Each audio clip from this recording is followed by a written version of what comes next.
사무엘하 22장 4절 말씀 봉독해 올리도록 하겠습니다. 내가 찬송받으실 여호와께 아뢰리니 내 원수들에게서 구원을 받으리로다. 아멘. 오늘이 이제 4절에서 20절까지 다윗의 기도에 대해서 저와 여러분들이 이제 보도록 하겠습니다. 사무엘을 잘 정확하게 보지 않을 때는 그냥 사무엘 그러면은 사무엘상 3장 19절 그의 입술의 말이 하나도 땅에 떨어지지 아니하였더라. 조금 더우시면은요 외투를 벗으세요. 제가 4시 반부터 이렇게 시원하게 해놨기 때문에 몇몇 분 계신 분들은 그래서 사무엘을 보면은 그게 제일 부러웠어요. 그거 하나만 보이는 거예요. 그러니까 많은 목사님들이 설교를 해도 사무엘을 말하면은 그걸 가장 많이 말하고 가장 강조를 많이 하고, 그런데 이제 성경을 보면서 이렇게 이제 사무엘이 죽을 때까지 20장까지인가요? 자세하게 보니까 인생이 정말 힘들었구나. 일단은 자녀들이 실패를 했어요. 그러면 이제 자녀들이 어긋나기 시작하는 시점이 20세 이상 되면은 드러나기 시작을 했겠죠. 그때부터 이제 성년이 돼서 이제 제사장의 일을 감당을 했을 거니까 얼마나 오랜 시간을 사무엘이 고생을 했을까, 그런 생각이 드는 거죠. 거기까지는 그래도 뭐 어느 정도 우리가 이제 감내한다 하겠는데, 그 다음에 이제 무슨 일이 벌어집니까? 이스라엘 백성이 사무엘을 버리죠. 그런 다음에 이제 무슨 일이 벌어지죠? 사울이 두려워서 숨어 살아야 돼요. 뭐 숨어 사는 정도까지는 아니었는데, 내가 하나님의 말씀대로 이새의 집에 가서 기름을 부으면은 저가 나를 죽일 것인데, 이렇게 얘기를 하죠. 사울이 죽일 거라는 것이에요. 자기가 기름 부어 세운 왕인데, 물론 하나님의 명령을 따랐지만은요. 그런 중에서, 그러니까 인생이 어떻게 보면은 하나님을 정말 잘 섬겼는데 별로 영화로운 게 없어요. 그 인생의 이 땅에서 어떻게 보면 버림받고, 그런 중에서 이제 늙어서 죽어가는 그런 모습이죠. 그걸 보고 나니까 사무엘상 19장에 나오죠. 다윗이 도망을 가서 라마에 있는 사무엘에게 도망을 가죠. 그리고 거기서 같이 있죠. 그런데 거기가 어디예요? 지금 선지자를 양성해내는, 그래서 사울이 잡으려고 군대를 보냅니다. 3번 보냈어요. 3번 다 그 군인들도 뭐래요? 같이 성령을 받아서 예언을 하죠. 사울이 갔어요. 사울도 예언을 하게 됐어요. 전에는 이제 중간을 다 빼버리고 그가 시작할 때 하나도 떨어지지 않았더라. 그런 다음에 이 라마라 이렇게 와버리니까 그냥 뭐라고 할까 버는 게 달랐거든요. 근데 그가 중간에 어떤 고난을 당했는가를 알고 이 모습을 보니까 그의 믿음이 얼마나 아름답고 위대해 보이는지요.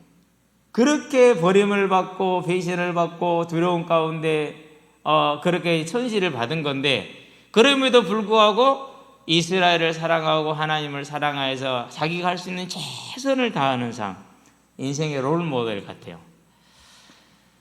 그런 다음에 이제 그가 세운 게 다윗이잖아요. 하나님의 명령을 따라서. 다윗의 인생도 그랬어요. 우리가 다윗 그러면 언제든지 간에 최고죠. 성경에서 최고의 인물이었어요.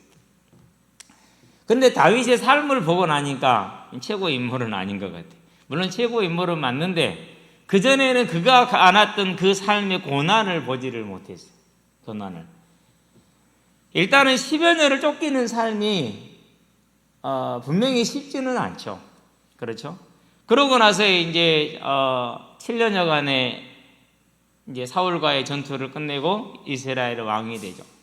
왕이 되자마자 반겨주는 게 뭐예요? 블레셋이 전쟁으로 반겨주죠.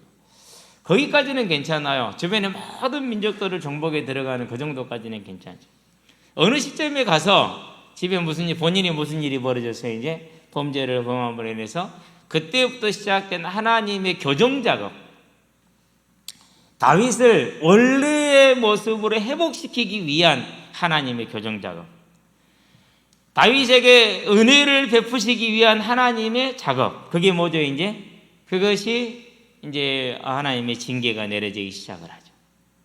그 징계를 정말 가열차게 받아요. 일단은 뭐 아들만 4명이 죽죠. 밧세바에게 난 아들이 죽으니까 암몬이 죽고 압살롬이 죽고 그런 다음에 누가 죽습니까? 이제 나중에 아도니아까지 이렇게 4명의 아들이 죽는. 그러면서 압살롬은 반역을 하고 세바가 반역을 하고, 그러고 인구조사를 통해서 이제 그 반역에 대한 하나님의 징계죠. 인구조사는 그거예요. 그 인구조사를 통해서 7만이 죽어요. 7만이. 그게 이제 다윗이 떠안은 이제 말년의 삶의 모습이죠. 그 삶을 가지고 그 징계를 인해서 회복된 다윗이 시편을 쓴 것 중에서 오늘 성경에 있는 게 거의 마지막의 고백과 같은 여러 가지로 이제 언제쯤 쓸 거라는 그런 의상들이 있는데 제가 볼 때는요, 하나님의 뜻이 히브리서에 나와 있는 것처럼 거룩함에 참여하기 위한 다윗을 회복시키기 위한 것이라면은 이 시편은 인생의 다윗의 대표작으로 마지막 작으로 볼만하다. 자, 이게 이제 저와 여러분들이 하나님을 바라보는 오늘 우리가 믿음을 생활을 하는 중요한 단서를 제공을 해요. 계시록에 보니까 무슨 얘기를 합니까? 다시는 눈물이 없고 아픈 것이나 애통하는 것이나 병든 것이 없다 그랬어요. 무슨 말이죠? 그 얘기는 예수를 믿고 그게 있다라는 거 없다라는 거. 예수를 믿고 내내 눈물이 있었고 아픈 것이 있었고 병든 것이 있었고 애통하는 것이 있었고 그런 게 있었다라는 소리죠. 그러니까 거기서 해방시켰다는 거예요. 우리는 예수를 믿는 동안에 있어서 이제 진짜 시작할 거면 시작이 이제부터가 진짜 시작입니다. 왜 무슨 시작이냐? 한국 교회의 부흥의 시대는 끝났다. 어떤 부흥인지는 하나님 평가하실 겁니다. 제가 볼 때는 그래요. 하나님 왜 코로나를 이렇게 길게 끌고 가실까? 한 달 전에 그 전에 얘기를 했잖아요. 교회를 향한 하나님의 음성이라고. 근데 지금 거의 분명해졌어요. 이제 한국 교회 시대는 끝났다. 어떤 분들은 그래요. 서울 이쪽에 있는 많은 분들은 우리 교단 내에 많은 목사님들인데 문재인 정부 끝났다 그래요. 근데 그게 아니에요. 한국 교회가 끝난 거예요. 문재인 정부는 끝나요. 다음에 당연히 정권은 계속 바뀌는 거니까. 그건 우리가 신경 쓸 바가 아니에요. 문제는 뭐예요? 한국 교회는 끝났다. 이제 부흥의 시대를 가는 오늘날까지 운영되어 온 모든 것은 끝난 거예요. 그러면 이제 뭐가 남은 거죠? 이제는 진짜 믿음이 남아 있는 거예요. 그럼 그 믿음 어디에 있어야 돼요? 이 땅이 아니라 부활의 소망에 있는 믿음. 자, 그래서 동일한 다윗과 같은 그런 위치에 부름받은 사명 가운데 저와 여러분들이 있을 거예요. 그러면 뭐 해야 됩니까? 그러면 이제 기도해야죠. 내가 찬송 받으실 여호와께 아뢰리니 내 원수들에게서 구원을 받으리로다. 정말 저와 여러분의 다윗이 했던 것과 같은 기도가 시작되어야 되는. 왜 그러면 다윗은 이러한 고난 가운데 있어야 됩니까? 그분이 하나님이 나의 반석이 되고 요새가 되고 자기를 위하여 자기를 건지시는 자가 되고 방패가 되고 구원의 뿔이 되고 반석이 하나님이 되시며 피난처가 되시는 구원의 하나님이 되시는 그런 이유가 뭡니까? 그의 삶에 뭐가 멈추지 않았다라는 거예요? 이 환란이 멈추지 않았다라는 거예요. 환란이. 그럼 왜 다윗에게 그 환란이 옵니까? 이유는 한 가지예요. 뭐 때문에 온 거예요? 그가 부름받은 하나님의 소명 때문에 온 거예요. 이스라엘이 부름받은 하나님의 소명 때문에 그렇게 온 거죠. 그렇다면 저와 여러분들은 어떤 부름으로 소명을 받았습니까? 다시 오리라는 그 언약 안에서 너희는 가서 이 복음을 땅끝까지 전하라는 그 하나님의 명령을 받은 자들. 다윗이 아브라함과 다윗에서 예수 그리스도의 계보로 받은 것처럼 저와 여러분 이 언약을 받은 것이죠.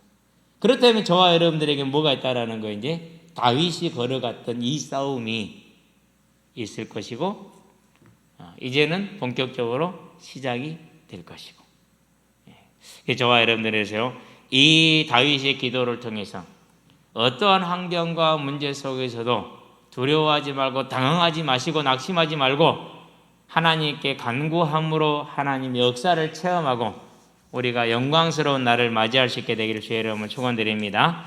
원론입니다. 다윗의 기도와 응답입니다. 응답은 하나님의 응답이겠죠. 그렇게 보면 이제 다윗이 참 치열한 삶을 살죠. 언제 가서 평안을 누립니까? 인생 전체를 평안을 누렸다라고 하나님은 기록을 해놨어요. 그런데 분명히 인생 전체는 평안이 아니라 도망자로, 막내로 하찮은 존재로, 도망자로, 내전으로, 그리고 이제 주변 국가들과의 전쟁으로, 그리고 또 뭡니까? 이제 반란으로 이렇게 점철되어진 그런 삶을 살았잖아요. 그런데 그가 평안했다, 부요했다, 이렇게 이제 마지막을 하나님이 그렇게 평가를 했어요. 그 얘기는 무슨 말입니까? 그가 모든 그 치열한 한 삶, 한 문제, 한 문제 가운데서 뭘 바라본 거예요? 그 삶 가운데에서 하나님을 바라보고 하늘을 바라보고. 하나님을 바라봤다는 말은 무슨 말입니까? 나의 반석 되신 하나님, 내 요새 되신 하나님, 나를 건지시는 하나님, 이 문제에서 반드시 나를 건질 거라는 그 하나님을 바라본 거죠. 하늘을 바라봤다는 얘기는 무슨 말입니까? 이 또한 지나가리라는 거예요. 왜 지나갈 거라는 거예요? 메시아 언약을 이루어지가는 시간표 속에 있으니까 지나갈 것이고, 나는 그분이 예비한 약속하신 새 예루살렘, 영원한 예루살렘, 천국에 들어갈 것이니까. 천국에. 근데 그걸 이제 바라보기 때문에 그의 인생이 뭐한 거죠? 문제와 사건과 경랑 속에서도 이제 그가 이제 평안을 누렸다라고 하나님이 그를 얘기를 하는 것이죠. 그래서 다윗의 이 모든 치열한 삶은 왜 왔습니까? 날려온 것이 아니라 그가 이스라엘 백성이라는 이유 때문에. 그 이스라엘 백성의 왕이라는 이유 때문에. 그럼 이스라엘 백성이라는 이유라는 뭡니까? 하나님께서 죄와 사망에 빠진 우리를 구원하시기 위해서 선택하신 하나님의 일꾼 아브라함, 그 이스라엘 족속. 그렇기 때문에 하나님의 구원의 계획 가운데 이루게 한 일꾼이기 때문에 사단의 공격이 뭐 하는 거예요? 멈추지를 않는 것이죠. 그래서 그 치열한 삶 가운데 내내 있었죠. 그래서 뭐라 말합니까? 내 원수들에게서 구원을 받으리라, 이렇게 얘기를 하죠. 그러면은 그가 이제 반석의 요새는 하나님께 피하였는데 어떤 상황 속에 피했습니까? 4절에 그렇게, 5절에 그렇게 말을 합니다. 5절에 보니까 이렇게 얘기를 하죠. 사망의 물결이다, 이렇게 얘기를 했어요. 자, 우리가 뭐 수영장에 가거나 해수욕장 가면 이건 사망의 물결이라는, 우리가 놀 수 있는 재밌는 물결이죠. 그래서 파도가 좀 더 크게 쳐야 재밌고 그러잖아요. 근데 이 물결은 사망의 물결이에요. 사망의 물결. 이번에 태풍이 불었는데요, 파도가 13.2m까지 올라갔어요. 여기에 보니까 1만 톤이 넘는 구조물을 밀어버려. 10,000톤이면 상상이 됩니까? 그렇죠. 1,000톤도 아니고 10,000톤이에요. 그 10,000톤에 되는 구조물을 밀어가지고 밖으로 다른 데로 옮겨버렸어요. 근데 이게 이제 만약에 1m만 더 올라가서 14m가 넘었다 그러면 아마 거기에 있는 1만 톤 구조물을 전부 다 텄을 거예요. 사망의 물결이라는 게 그런 것을 말하는, 사람 힘으로 감당이 되어야 하는데 이 물결에 들어가면 안 되는 거죠. 이번에 의암댐에서 살아남으신 분이 인터뷰를 하셨어요.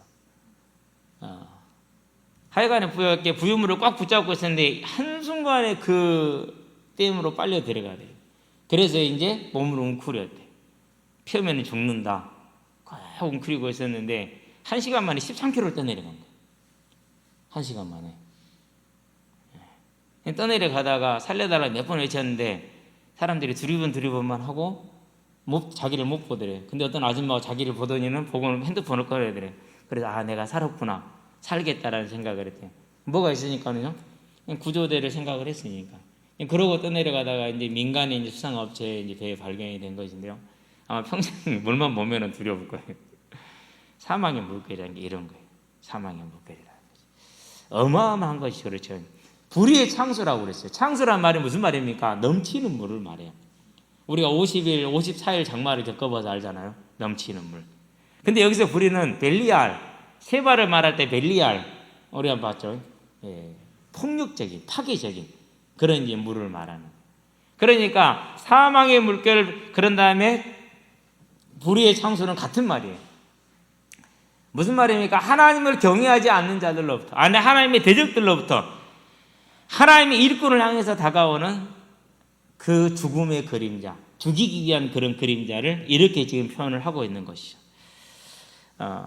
그런 다음에 뭐라 말합니까? 이제 사망의 물결을 말한 다음에 수월의 줄 그랬어요. 수월은 죽음을 뜻해요.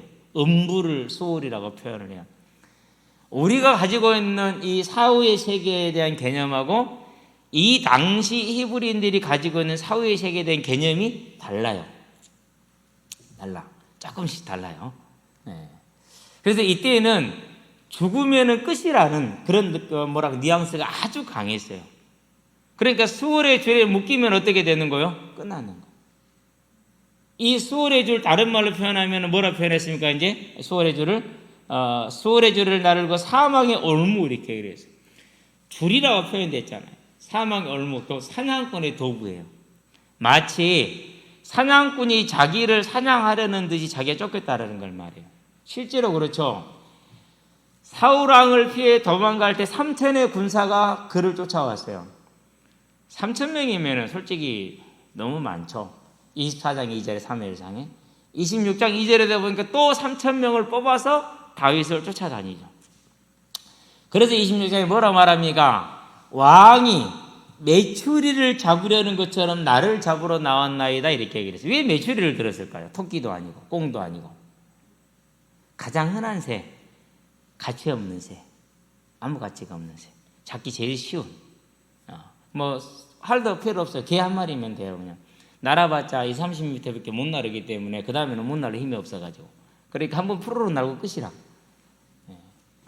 정말 가치 없는 그런 새를 말하는 것이죠. 그래서 사울이 자기를 이렇게 쫓아다닌 실제로 그런 사망의 올무, 수월의 줄 그런 삶을 사는 것이죠. 자, 우리가 지금 예배 드리고 있는데 만약에 누가 이렇게 들키면 잡혀간다. 그러면 지금 우리 어떻겠어요? 다른 교회들 보니까 문 잠가버리더라고. 공무원들 들어오지 말고. 그런 다음에 이제 블레셋이 쳐들어오죠. 공격을 해오는 입장은 이길 준비를 해가지고 오는 거예요. 그 말은 당하는 입장에서는 이기기 버겁다라는 거예요. 그런 다음에 주변의 모든 대적들과 싸우죠. 나라의 모든 나라들. 다윗이 싸웠던 특별히 동쪽에 있는 이 족속들은 대단히 강했어요. 나중에 이제 페르시아 제국으로 이렇게 이제 세워지고 그런 다음에 페르시아 제국이 망해도 그 중에서 망하지 않은 한 족속이 있어요. 그게 파르티아예요. 로마가 끝까지 못 해봤어요. 파르티아가 로마 예루살렘을 40년에서 37년까지 기원전 정복하고 있었어요. 그럴 정도로 이 파르티아는 강했어요. 기원 후 60년 대에도 로마가 파르티아한테 전쟁하면 졌어요. 그만큼 강한 족속들이. 그 족속들까지는 아니지만 그 주변의 모든 족속들과 전쟁을 해야 되는 거예요. 그런 다음에 뭡니까? 이제 압살롬한테 도망갈 때 우리가 지체하면은 하나도 살아남지 못할 것이다. 그리고 이 성에 있는 백성들도 다 죽을 것이다. 빨리 도망가자. 그런 다음에 세바가 반란을 일으켰어요. 뭐라고 말합니까? 아마사를 보냈는데 아마사가 3일 안에 전쟁을 시작을 못한 거예요. 3일 지나면은 이 세바가 세력을 형성을 해서 더 큰 이제 문제가 될 것이 빨리 처리해야 되는데 못했다면 그래서 아비새를 보내는데 뭐라고 그럽니까? 압살롬보다 우리를 더 해야 할 것이라는. 그러니까 얼마나 다윗이 그런 것들이 뭐였어요? 무섭고 두려웠겠어요. 그래서 뭐라고 말합니까? 두려워했다 이렇게 본인이 고백을 하죠. 저와 여러분은 5절에 보니까 두렵게 하였다 이렇게 얘기하잖아요. 그렇죠? 이런 일들이 있었어요. 근데 이 두려움은 누구에게나 다 있었어요. 저와 여러분들이 이제 교회를 다니면서 앞으로 이제 이런 것을 체험을 하게 될 거예요. 오늘 지금 이후로 이 코로나 이후로는 앞으로는 체험을 하게 될 거예요. 모세도 그래서 내가 누구에게 애굽에 갑니까? 바로에게 갑니까? 여호수아도 그랬어요. 여호수아를 불러서 세울 때 여호수아 1장 1절부터 9절까지 9절에 보면 뭐라고 합니까? 두려워하지 말라. 여호수아가 하는 모든 전쟁의 때마다 그때마다 하나님이 항상 빼지 않는 단어가 있어요. 뭐가 있어요? 두려워하지 말라. 그 말은 무슨 말입니까? 여호수아한테 뭐가 임한다는 거예요? 두려움이 임한다라. 그때마다 두려워하지 말라. 다윗은 안 두려웠겠냐고. 지체했다가는 죽는데, 지체했다는 그 피해가 눈덩이처럼 커지는데, 이런 두려움 가운데에서 다윗이 하나님을 바라볼 수밖에 없고 부르짖을 수밖에 없는 것이죠. 그래서 다윗이 하나님께 뭐합니까? 이제 간구를 하죠. 내가 환난 중에서 이제 환난을 우리가 잘 이해를 하고 있잖아요. 얼마나 큰 환난들이 있었는지는. 여호와께 아뢰며 나의 하나님께 아뢰었더니, 아뢰다라는 것은 부르짖다라는 뜻이에요. 부르짖다. 부르짖었더니 그가 그의 성전에서 내 소리를 들으시며 나의 부르짖음이 그의 귀에 들렸도다, 그렇게 얘기를 했어요. 자, 이제 그의 귀에 들렸다. 하나님이 귀가 있을까요?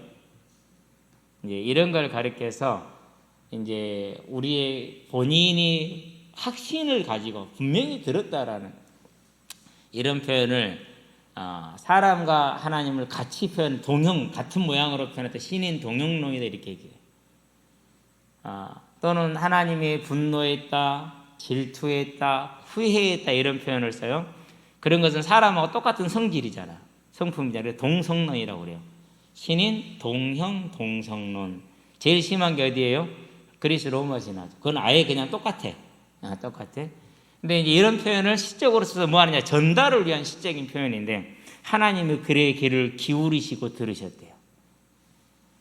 저와 여러분이 다윗이 얼마나 하나님을 신뢰했는가를 볼 수가 있어요. 그렇죠? 정말 신뢰했어요. 하나님은요, 우리가 생각하는 것까지 뭐 하신다고 그랬어요? 아신다고 그랬어요. 소리를 내기 전에 이미 알고 계셔요. 그런 예수님이 어땠습니까? 유대인들의 생각을 다 알았잖아요. 그래서 이 중풍병자를 지붕을 뚫고 내려오니까 소자야 네 죄사함을 받았느니라 그러죠.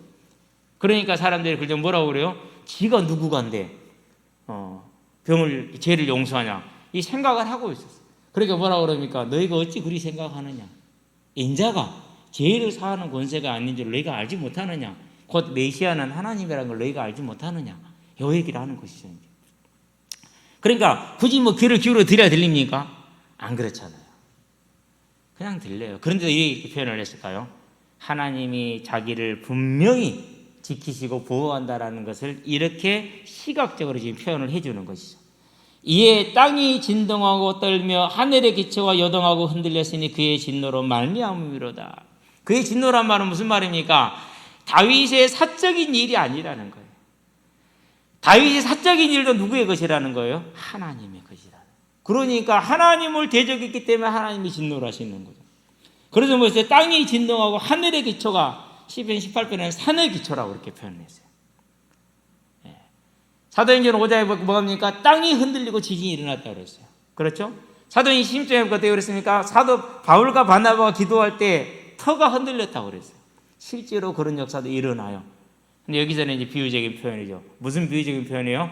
하나님이 전능하신 능력으로 능히 구원할 수 있을 만한 절대 대적이 이길 수 없는 능력으로 역사하시는 하나님의 일을 이루시는, 하나님의 일을 하는 하나님의 일꾼을 지키시고 보호하시는 것에 대한 표현을 그렇게 지금 하고 있는 겁니다. 저와 여러분들이 아무리 연약해 보여도 이 하나님의 보호 가운데 안전하게 있다라는 걸 기억하시게 되길 바랍니다. 자, 9절에 보니까 이렇게 말합니다. 그의 코에서 연기가 오르고 그랬어요. 만화 보면, 우리 옛날에 만화 보면은 화나면 어떻게 되죠? 코에서 푹푹푹 씨가 나죠. 그렇죠? 예. 황소들이 화난 황소를 그릴 때 어떻게 그려요? 코에서 뭐가 나와요? 그렇게 그리죠. 열나지까지 안에서 이제 김이 나온다라는 이제 그런 뜻인데요. 그런 표현을 한 거예요. 뭐 하나님 코에서 연기 나오겠습니까? 그만큼 하나님에 대한 신뢰를, 하나님이 어떻게 역사하시는가에 대한 모습을 눈으로 볼 수 있도록 그려주는 것이죠. 자, 입에서 불이 나와 사르며 그 불에 숯이 피었다, 그렇게 얘기를 했어요. 숯이 피었다라는 얘기는요, 당시까지만 해도 무슨 뜻이냐? 최고 온도를 말해요. 자, 대장장이가 불을 피울 때 무엇을 합니까? 활활 타는 붓을 합니까? 안 그러면 숯불로 합니까? 숯불로 하잖아요. 왜? 활활 타는 불의 온도는 절대 숯불의 온도를 못 따라가요. 그렇기 때문에 숯이 피었다라는 것은 최고의 진노를 말하는, 최고의 역사를 지금 말하는, 저와 여러분의 삶에, 다윗의 삶에 이랬던 하나님이 저와 여러분의 삶에 함께 하시는 사실이죠. 그가 또 하늘을 들이우고 강림하시니 그의 발 아래에는 어두컴컴하였다. 하늘을 들이우고 강림했다라는 말은 무슨 말이냐? 시내산을 생각을 하면 19장에, 출애굽기 19장에 하나님이 이스라엘 백성들에게 보이시죠? 어떻게 들어오시죠? 구름으로 탁 같이 쌓아서 보이지 않게 내려, 이걸 지금 말하는 이런 장면을 말해요. 근데 여기서 이제 하늘을 뒤로다는 말은 무슨 말이냐면요, 진노의 임박성을 말해요. 하늘이 뒤로 내려온다는 거, 하늘이 보좌가 내려온 진노의 임박성. 11절 그 그룹을 타고 나르시며. 자, 그룹은 왜 그렇습니까? 자, 우리가 속죄소를 생각해 봐요. 속죄소 언약궤 위에 천사가 양옆에서 이렇게 그룹을 날개를 탁 펴고 이렇게 속죄소를 덮고 있죠. 자, 그럼 이 속죄소는 무슨 자리죠? 언약궤 뚜껑이거든요. 여기는 무슨 자리라고 그랬어요? 하나님의 임재하는 자리라고 했어요. 하나님 임재하는 자리. 그래서 그룹을 타고 임하셨다라는 것은 천사 천군이 하나님과 함께 동원됐다라는 말. 그러면 하늘의 모든 군대가 뭐였다는 소리요? 총동원된 거예요. 하나님이 직접 천사 천군을 이끌고 오셨으니까 완전히 총동원된 모습이죠. 저와 여러분이 기도할 때 하나님의 백성이 하나님의 뜻을 따라 나아가면서 만나는 어려운 가운데, 환난 가운데, 핍박 가운데 기도할 때 하나님의 역사를 지금 말하는 것이죠. 바람 날개 위에 나타나셨다 그랬어요. 바람 날개는 천사들의 날개를 말하는, 즉 바람처럼 빠르게 역사하는 하나님의 역사를 말하는 것이죠. 그가 흑암 곧 모인 물과 공중의 빽빽한 구름으로 둘린 장막을 삼으시며 그랬어요. 무슨 말이냐? 이렇게 하나님, 우리가 기도할 때 하나님이 역사를 했어요. 그래가지고 하나님의 역사로 우리가 구원을 받았거든요. 그런데 대적은 알아요, 몰라요? 대적은 그 빽빽한 구름으로 하나님의 가려질 때 하나님을 알지를 못하는 거예요. 그러니까 뭐 하는 거예요? 덤비고 또 덤비는 거예요. 자, 사무엘하 5장에 블레셋이 전쟁을 했어요. 졌어요. 뭐 했어요? 또 덤볐어요. 왜 우리가 졌지? 질 이유가 없는데 우연히 졌다. 그러면 다시 가자. 8장에 보니까 소방 하닷에셀이 자기의 권세를 회복하려고 그렇게 나왔다고 그랬죠. 무슨 말이냐면요, 다른 족속들과 싸움에 지원을 했어요. 다윗과 싸움에 지가 이제 그것이 암몬 족속인가를 지원을 했어요. 지원을 했는데 졌어요. 지니까 자기 자존심에 스크래치가 상처가 난 거예요. 그러면 내가 다시 가서 너희들하고 같이 안고 내 힘으로 다윗을 치겠다라고 덤볐어요. 어떻게 됐어요? 물론 당연히 졌죠. 왜요? 하나님의 능력을 지가 어떻게 당합니까? 지가 상대하는 다윗이 사람인 줄 알았어. 근데 그 배우는 누가 역사하는 거예요? 하나님이 역사하죠. 어떻게 이게 못 이기는 거죠. 그렇죠. 그러니까 빽빽한 구름으로 둘렀기 때문에 절대 세상은 그 가운데 역사는 누구를 보지를 못하는 거예요? 하나님을 보지를 못하는 거예요. 지금도 마찬가지죠. 분명히 코로나는 요한계시록 16장에 보면은 하나님이 쏟으시는 대접 중에 하나예요. 인을 떼면은 지구의 3분의 1이, 나팔을 불면 지구의 2분의 1이, 대접을 쏟으면 전 지구가 재앙 가운데 들어가요. 지금 전 지구가 재앙 가운데 들어오고 있죠. 세상은 하나님을 알아요, 몰라요? 몰라요. 안타까운 건 교회도 모르는 것 같아요. 이것을 이게 그냥 우리가 단순하게 생각할 것이 아니고 항상 이렇게 할 때 누구를 부르는 것을 들어야 돼요? 나를 부르는 소리로 들어야지 누군가를 치는 소리로 들으면 안 돼요. 하나님이 저와 여러분을 부르는 것이지 아는 거 아니에요. 물론 그 과정 속에서 같이 이루어지겠죠. 그러나 이 하나님의 모든 역사는 누구한테 했습니까? 지금 다윗을 지키는 데 있어요. 왜요? 그래야 언약을 이룰 것이니까. 오늘 이 역사는, 오늘 우리가 겪고 있는 이 질병이라는 문제, 전 세계적으로 유행되고 있는 이 질병, 지금 우리 광양도 18번 환자까지 나왔는 거예요. 이틀 만에 거의 지금 10명이가 늘어난 거예요. 이틀에 10명이 늘어난, 어제 그제 10명이 늘어난 거예요. 우리는 인구가 작기 때문에 상당히 커요. 작지 않아요. 그러면 뭘 봐야 됩니까? 하나님이 왜, 하나님 무슨 일입니까? 라고 내가 물어야지 절대 이걸 다른 누구에게 돌린다. 그건 하나님을 모르는 세상과 똑같은 거예요. 세상 알아요, 몰라요? 흑암 곧 모인 물과 공중에 빽빽한 구름으로 둘린 장막을 삼았다. 도저히 알 수가 없어요. 믿는 자만이 알 수 있는 거죠. 그 앞에 있는 광채로 말미암아 숯불이 피었도다 그랬어요. 하나님의 진노로 말미암아서 완전한 능력이, 하나님의 능력이 임하는 걸 말합니다. 여호와께서 하늘에서 우레소리를 내시며 지절한 자가 음성을 내시며, 우레소리 음성은 하나님의 임재의 특성이에요. 그래서 19장 20장에 보면은 하나님이 임재하실 때 뭐가 되죠? 우레소리가 나고 번개가 치고, 그리고 하나님의 음성이 들려서, 그래서 이스라엘 백성들이 두려워서 뭐예요? 벌벌벌 떨죠. 다시는 하나님의 음성 듣게 하지 말라고. 우리가 모세 당신의 말을 들을 것이니까 하지 말라고 그렇게 해야죠. 화살을 날려 그들을 흩으시며 번개로 무찌르셨다. 화살과 번개는 같은 거예요. 이 화살이 뭐처럼요? 번개와 같이 빠르고 힘있고 능력이 있게 하나님이 역사하실 때, 다윗의 기도에 역사하실 때 이처럼 빠르고 힘있게 능력있게 역사했다는 것을 말하는 것입니다. 그래서 이제 저와 여러분들은 뭘 보는 겁니까? 하나님의 나라를 볼 때, 우리가 하나님의 뜻을 따라갈 때, 다윗이 따라갈 때 다윗의 싸움은 무슨 싸움이었다고요? 개인의 싸움이 아니었고 하나님의 나라에 부름받은 하나님의 일꾼으로서, 이스라엘 백성으로서 메시아 언약을 위한 하나님의 일꾼으로서 싸움이었기 때문에 이런 역사가 계속 일어나는 것이죠. 그것이 저와 여러분들이 보아야 될 부분이죠. 16절 보니까 이렇게 말해요. 이럴 때 여호와의 꾸지람과 헛김으로 말미암아 물밑이 드러나고 세상의 기초가 나타나도다 그랬어요. 물밑은 뭘 뜻하느냐?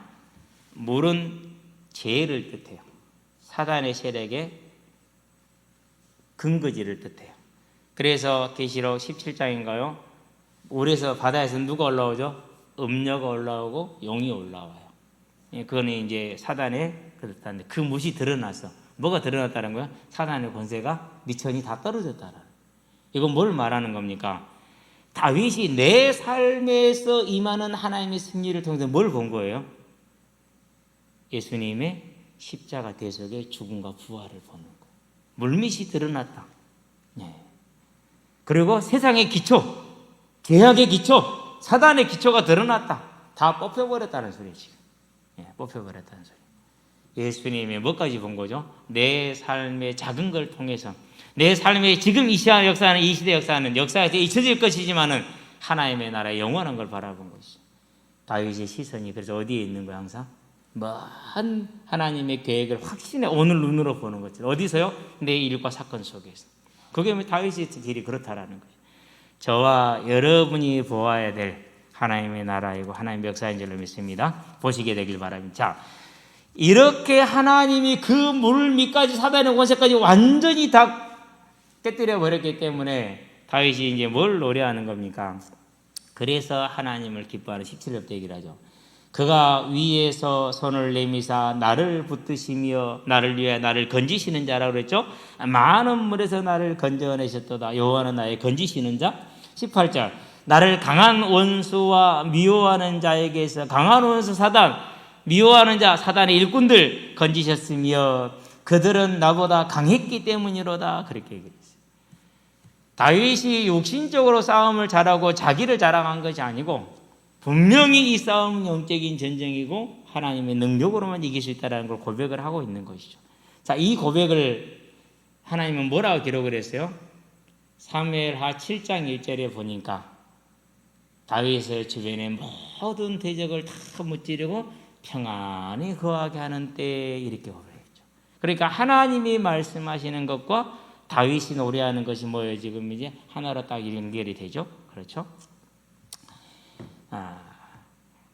그들이 나의 재앙의 날에 내게 이르렀으나 여호와께서 나의 의지가 되셨도다. 나를 또 넓은 곳으로 인도하시고 나를 기뻐하심으로 구원하셨도다. 그래서 완전히 해방된 걸 지금 말해요. 메시아 대속으로 말미암아서 저와 여러분들이 완전히 사망에서 벗어난 사실을 이런 식으로, 지금 다윗은 어떤 거예요? 아직 예수님의 사역이 이루어지지는 않았지만은 자기의 삶을 통해 역사하는 그 하나님의 능력을 통해서 자기가 뭘 가고 있는지를 알고 있어요. 내가 가는 길은 아브라함과 다윗 자손 예수 그리스도의 계보라는 이 언약의 길이다. 따라서 이 승리는 예수님의 승리를 나에게 지금 보여주는 것이다. 그러면은 이걸 통해서 뭘 보라는 겁니까? 지금 예수님의 승리를 누리라는 거죠. 그 말은 무슨 말입니까? 저와 여러분들이 오늘 저와 여러분의 삶에 임하시는 하나님을 통해서 뭘 보라는 거예요? 천국을 보라는 거예요. 다윗은 보았어요. 저와 여러분도 볼 수 있게 되길 바랍니다. 자, 그러면 이제 우리가 이제 여기서 봐요. 다시 한번 정리를 해봐요. 왜 다윗의 삶은 이처럼 치열합니까? 왜 다윗의 삶이 이처럼 하나님의 역사가 세밀하게 이루어집니까? 징계면 징계, 전쟁이면 전쟁, 구원이면 구원. 그것은 그가 누구기 때문에 그래요? 이스라엘 백성이기 때문에. 이스라엘 백성은 뭘 뜻하는 거예요? 하나님이 인류를 구원하시기 위해서 보내시겠다는 메시아를 이루기 위한 선택된 백성이기 때문에. 그래서 다윗의 삶은 개인의 삶이기도 하지만 하나님의 언약을 위한 모델의 삶, 예표의 삶이라는 사실. 그래서 그의 삶은 이와 같이 치열할 수밖에 없다라는 거. 그러면은 이 삶에 누가 부름받은 거예요? 저와 여러분이 동일하게 부름을 지금 받았다라는 사실을 꼭 기억하시게 되길 바랍니다. 그래서 우리의 삶 또한 하나님이 언약하신 대로 이 복음을 땅끝까지 전하라. 그 일에 저와 여러분들이 부름을 받았어요. 그리고 증거가 되고 나면은 하나님이 저와 여러분을 천국으로 인도하실 거라 약속을 했어요. 자, 그러면 이제 그 말은 무슨 말입니까? 누구에게는 사형 선고나 마찬가지예요. 사단에게는 사형 집행 날짜를 선고하는 것하고 마찬가지. 가만히 있겠어? 안 그러면 발악을 해야겠어요. 발악하겠죠. 그래서 우는 사자와 같이 삼킬 차를 찾고 베드로전서 5장 8절에 할 수만 있다면은 뭐까지도요? 믿는 자까지라도 그 믿음에서 떠나게 할 것이고, 안 되어진다 할지라도 광명한 천사로 가장해서 뭐에서 벗어나게 만들면 돼요? 믿음에서 미끄러지게 하면 돼요. 어떻게 미끄러집니까? 처음부터 미끄러지면 그렇지 않아요. 어떤 분하고 대화를 했어요. 신학까지 다 하셨어요. 네, 제가 말미에 얘기를 했어요. 믿음의 소망이 뭡니까? 예? 조금 제가 우화시킨 겁니다. 믿음의 소망이 뭡니까?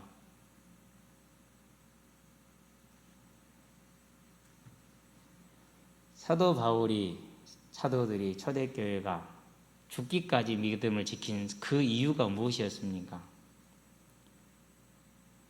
너무 이제 생뚱맞은 질문이에요. 근데 이게 생뚱맞은 질문이면 안 돼요. 금요일 날 요한계시록을 하면서 얘기를 했죠. 계시록에 나와 있는 거 우리는 어렵다고 얘기를 해요. 왜요? 그럴 수밖에 없어요. 포인트가 거기에 있지 않았기 때문에. 그런데 제가 한 가지 의문을 가진 게 있었어요. 무슨 의문이 있었냐? 뭘 이렇게 오랫동안 얘기를 하지? 1년 6개월씩이나? 알고 보니까 구약의 모든 환상들을 풀어줘야 돼요. 그게 뭐예요? 우리에게 주어질 천국이. 그게 뭐예요? 말세에 있을 일들이에요. 그걸 이제 요한은 정리를 한 것뿐이에요. 그러니까 초대교회 때 성도들은 이미 다 들은 얘기야. 이미 설명 다 들었어. 쉬워. 우리만 어려울 뿐이야. 믿음의 소망이 뭐냐. 그렇죠. 저와 여러분들이 앞으로 교회는 하나님이 이 일을 통해서 보여준 분명한 방향이 뭐냐? 믿음의 소망이 뭐냐? 저와 여러분의 믿음의 소망이 뭡니까? 하나님 앞에 질문하기 바랍니다. 하나님 앞에 대답해 보기 바랍니다. 과연 나는 왜 믿는지, 내가 뭘 바라고 있는지. 우리는 다시 오겠다라는 이 언약과 그 언약의 일꾼으로 부름받은 하나님의 자녀들, 하나님의 일꾼들. 언제까지 우리가 하나님 저는 은혜가 필요해요? 물론 필요하죠. 어떤 은혜가 필요합니까? 다른 은혜가 필요한 게 아니라 성령의 충만함으로 주어지는 은혜. 어떤 은혜이죠? 천국의 소망에 서는 은혜. 어떤 은혜이죠? 그 천국에서 하나님이 나에게 주실 뭐예요? 상급을 바라보는 소망에 서는 은혜. 21장 26절에 뭐라고 그러니까 왕들이 자기 영광을 가지고 그랬어요. 뭔 사람의 영광이 있어요? 무슨 영광이죠? 하나님의 영광이 우리에게 비쳤는데 우리가 보석처럼 빛난다고 그랬어요. 근데 보석이 다 달랐어요. 저와 여러분들이 이 땅에서 칭의는 행함이 없이 얻지만은 성화는 행함으로 얻는 것이다. 곧 하나님을 사랑함으로. 그러면은 우리는 무슨 소망에 서야 됩니까? 그 상급을 바라보는 소망에. 그래서 인내할 수가 있죠. 우리는 무슨 소망에 서야 됩니까? 이 육신이 끝나고 나면은 하나님이 나에게 영원한 새로운 신령한 육신을 줄 거라는 부활의 소망. 어떤 소망이 있어야 됩니까? 반드시 우리 약속이기 때문에 오늘일지 내일일지는 모르고 오실 것이라는 그 재림의 소망이 있어야겠죠. 어떤 열망이 있어야 됩니까? 지금도 이 사실을 모르고 하나님을 알지 못함으로 세상에 빠져서 고통당하고 고난당하다 죽어가는 저 영혼들을 향한 구원의 열망이 있어야겠죠. 어떤 능력이 있어야 됩니까? 이 우리를 방해해서 소망에 서지 못하며 열망에 서지 못하고 세상에 매여서 세상에 치여서 살아가게 하는 사단을 깨뜨릴 수 있는 믿음의 능력 가운데 서야겠죠. 그걸 성령의 충만이라고 표현을 해요. 저와 여러분들의 기도, 우리는 소망을 받은 소명을 받은 자들이기 때문에 이 기도 가운데 들어가게 되길 바랍니다. 결론입니다. 모든 민족입니다. 다윗이 무엇 때문에요? 메시아 언약으로 부름받았기 때문에 그의 삶은 치열할 수밖에 없었다. 그래서 그가 그 치열한 삶을 살고 인생의 말미에 하나님이 그를 편안하게 했었을 때, 하나님께 성전을 드리고자 했을 때 하나님이 허락은 안 하셨으나 그에게 다윗 언약을 주죠. 그 언약을 받은 다윗이 하나님을 지금 뭐하고 있는 거예요? 찬양하고 있는 거예요. 사무엘하 7장 14절에서 17절에 그 언약을 가지고, 그 언약을 받은 그가 하나님 앞에 성전을 준비를 다 맞춰놓고, 그런 다음에 자기 인생을 정리하는 시편으로 22편을 오늘 22장에 있는 걸 지금 기록을 하고 있는 거예요. 이게 저와 여러분은 뭐가 되게 하자? 인생이 되게 하자. 저와 여러분의 인생을 끝날 때 달리 끝내지 말고, 내 인생의 여호와는 나의 반석이셨고 나의 요새이셨고 나를 위하여 나를 건지시는 자였고 나의 반석이 하나님이셨고 내 방패이시고 내 구원의 뿌리셨고 나의 요새여 나의 피난처이셨다라는, 내 구원의 하나님이었다라는 이 고백을 할 수 있는 저와 여러분의 삶이 될 수 있도록. 그러면 뭘 봐야 됩니까? 하나님이 내게 주신 응답, 곧 다시 오리라는 이 언약, 그 언약에 든든히 서는 저와 여러분의 믿음의 능력, 성령의 충만함, 그 충만함을 누리는 온전한 기도에 승리하시기를 바랍니다. 그럴 때 우리를 통해서 이 빛과 소금의 삶을 통해 복음이 전파될 것이고, 우리의 입술을 통해서 전파되고 증거될 것이고, 우리의 삶을 통해 전파되고 증거되어지므로, 우리가 애쓰는 걸 통해 전파되어 증거되어지므로 다시 오래라는 그리스도의 하나님의 뜻이 이루어질 줄 믿습니다. 그 일에 주역들로 마지막 주자로 서기를 그리스도 예수 이름으로 축원드립니다. 기도하겠습니다. 살아계신 아버지 하나님, 다윗이 하나님과 동행하는 그 일생을 살되 메시아 언약에서는 자기를 알고 그 부르신 하나님을 신뢰함으로 온전히 하나님을 의뢰하여 하나님께 간구할 때마다 하나님이 창조의 능력으로 역사하시고 그 구원을 통해서 영원한 천국을 바라보며 메시아의 승리를 바라보고 여호와 하나님을 바라보고 즐거워했던 것처럼, 이제 우리가 이루신 그 하나님의 십자가 대속으로 말미암아 하나님의 자녀가 되었으니 다시 오려는 그 언약과 영원한 천국을 바라보는 그 믿음에 있어서 오직 이 영적인 싸움을 싸우게 하시고 모든 삶의 걸음걸음마다 역사하신 그 하나님을 통해 영원한 천국을 바라보는 믿음의 눈을 열고 더욱더 힘을 써서 하나님 나라의 일꾼으로 세워져 나갈 수 있도록 주님께서 오늘 우리를 붙들어 주시되, 특별히 이 어려운 재앙의 때에 붙들어 주셔서 하나님의 나라를 이루는 일꾼이 되게 하시기를 그리스도 예수의 이름으로 기도합니다. 아멘.